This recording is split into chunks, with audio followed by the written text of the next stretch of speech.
Կոտայքի Բյուրեղավան քաղաքում հնարավոր է համաճարակ է բռնկվել, պատճառը դեռ անհայտ է։ Բյուրեղավանի քաղաքային պոլիկլինիկայի տնօրենի ժամանակավոր պաշտոնակատար Արմեն Վարդումյանը հայտարարել է, որ 3 երեկոյան ժամը 7-ից սկսած շտապօգնություն բազմաթիվ կանչեր են գրանցվել։ Բոլորի գանգատները նույնն են՝ սրտխառնոց, փսխումներ, ջերմություն։ Կանչերի քանակը մինչև ուշ գիշեր հասել է 30-ի։ Հնարավոր համաճարակի մասին տեղյակ է Հիվանդությունների վերահսկման հանրապետական կենտրոնը։ Կանչերը այսօր էլ շարունակվում են։ 8 քաղաքացի հոսպիտալացվել է։ Ջրից նմուշներ են ուղարկվել լաբորատորիա, սպասում են պատասխանի։ Քաղաքացիներին խորհուրդ են տալիս ջրից չօգտվել կամ եռացրած ջուր օգտագործել։ Տվյալ վիճակը ներկայումս շարունակվում է։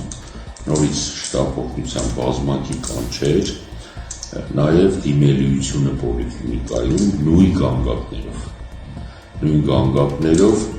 որոնք սկսվել են հոսպիտալացվել, այսինքն հիվանդների վիճակը մի քիչ դեպի ավելի ոչ դրական դինամիկա ունի։